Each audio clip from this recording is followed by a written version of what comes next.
Today on 10-Minute IT Jams, we have two speakers from Lee-dotdigital. We have Matt McClelland, who is the head of growth for Southeast Asia, and Chanel Lee, who is the account executive for Southeast Asia as well. So welcome to the jam to you both. Thanks very much, Nick. Thank you. Please. So my first question is, for people who are not familiar with Lee-dotdigital and what you guys offer, can you give me a brief overview of the company and its offerings? Absolutely, and thanks for having us today, Nick. For over 20 years, Lee-dotdigital has been enabling merchants to have human conversations with their customers at scale using digital channels. We have an app called Engagement Cloud, which is an all-in-one marketing platform that seamlessly connects to your customer data. It empowers merchants to have insight into their customers, what they're doing, what their shopping behaviors are, and then use that insight to drive different communications across channels like email, SMS, social, live chat, SNS, and more. We've got about 4,000 clients globally, and several hundred of those are based here in Southeast Asia. And what we really try to focus on with those merchants is to drive revenue from the new customer base as well as existing customer base as well, giving dashboards that deliver insight into who your customers are, their behaviors, where they are in that buying cycle. So as a snapshot, you're able to very quickly understand who those customers are and how we could then deliver a more meaningful conversation at scale. I think one of the key differentiators for us is being able to provide a meaningful conversation, but also have experts on hand to be able to help you with the nitty-gritty of kind of getting used to marketing automation and using it effectively. Mm-hmm. So you mentioned marketing automation. That's one of your key things. So what's the key differentiator between Lee-dotdigital and other people on the market who focus on marketing automation? Great question. So two things. Number one, for merchants in the e-commerce space, the speed with which that they can get started with Lee-dotdigital is unparalleled. So with our pre-built integrations, merchants are able to just switch on Lee-dotdigital. There's no need for additional coding and no need for any additional extra external integration services. So there's no confusion. You will find that your e-commerce contact, subscribers, and catalog images and data can be just synced up in a few clicks. So with this easy yet powerful and immediate syncing of information across platforms, it frees up time for retailers to do more strategic work and plan for revenue growth rather than fuss about with ground level tactics and technical difficulties. So this is possible across all of the most commonly used e-commerce platforms, such as Adobe Commerce, also known as Magento, Shopify, and BigCommerce, all of whom we have deep integrations with.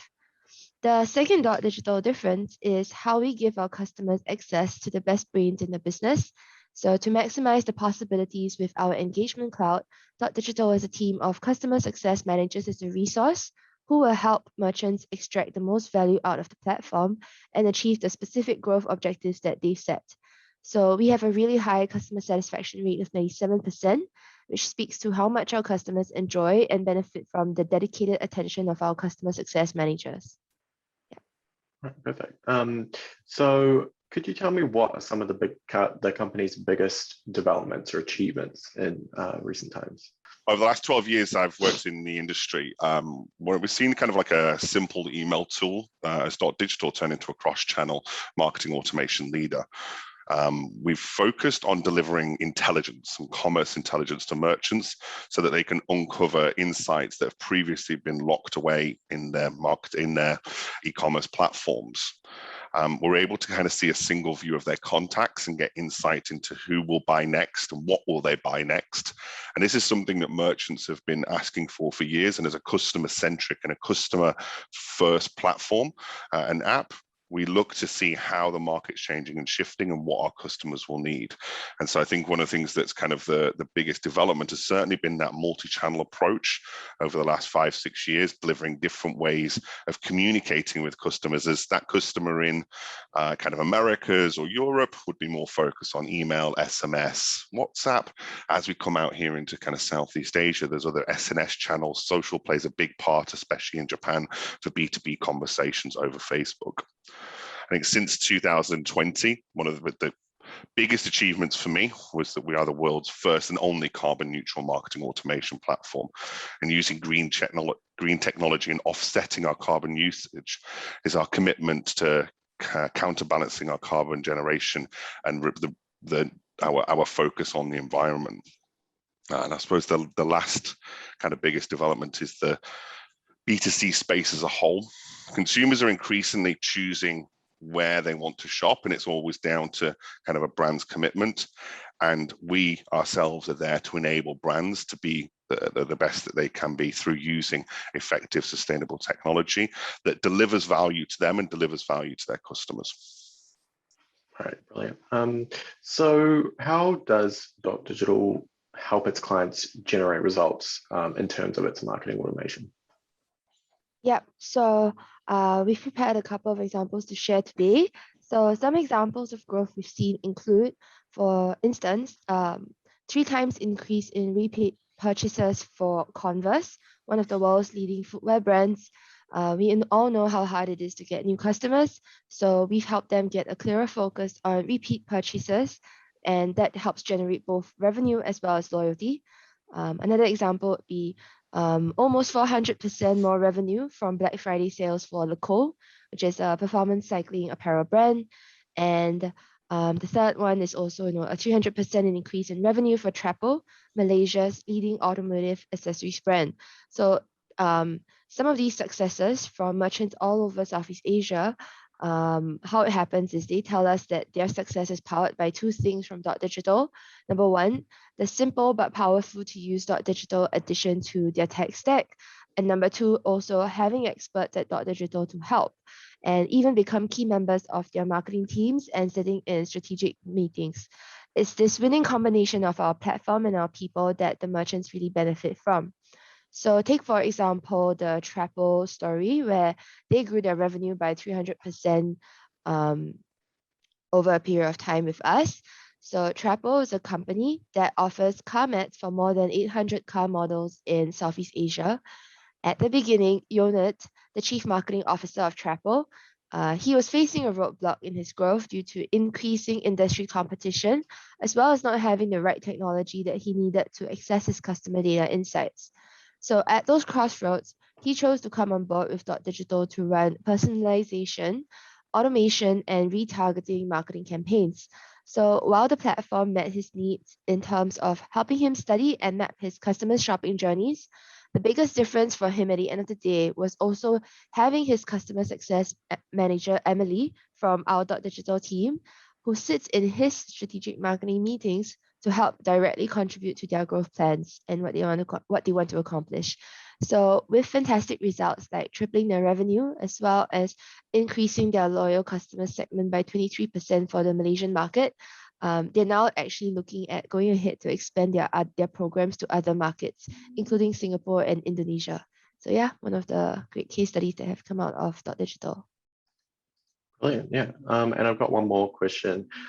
So what are the top e-commerce trends and disruptors to watch out for from your perspective?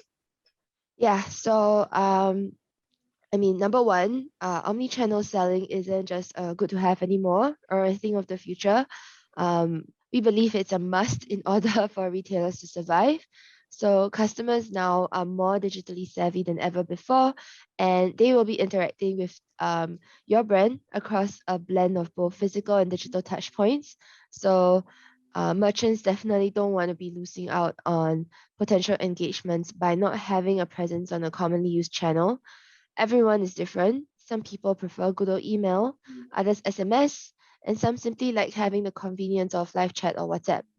So in Asia, we have even more region-focused channels. For example, one of our clients, Sennheiser, they use Kakao for their Korean audience to enjoy that 24/7 service. Yeah. One other interesting trend that the community is really loving right now is live commerce. So disruptors and established retailers are increasingly using live streams to sell goods such as cosmetics, fashion, and food, similar to a home shopping network, but reimagined for the tech-savvy generation via Instagram stories, WeChat, and TikTok. In 2020, we also saw some interesting reports. For example, the Business Times, they reported that gross merchandise volume from live stream shopping in Southeast Asia was up 306% year-on-year in the period from January to June, while order volume grew 115% across Thailand, Vietnam, the Philippines, and Singapore. So with the growth of live streaming on social media, naturally, we're also seeing an uptick in social commerce, where people want to browse products and contact sellers directly from social media, such as on Facebook Marketplace or shoppable Instagram posts. So consumers may want to buy directly on the social media app without being directed to another checkout platform. It varies across markets. For example, 88% of Thai shoppers show intention to shop on social media platforms in 2021, but only 45% of Australian shoppers want to do so. So we definitely recommend merchants to do their own research about the different markets before trying this one out. And then one final note on the trend of social commerce and of buying the products that you want through your social network. It potentially helps merchants attain quick growth in revenue, but it could also come at the cost of customer experience and data insights. So definitely merchants have to look at having a good balance of both. So even if you're doing social commerce, don't forget to check your other channels or have all your other channels set up well as well. Yeah, so that's all from me. Perfect, brilliant. Well, yeah, that's all I got from for this interview. But yeah, thank you for joining me today. Thank you both. Thank you.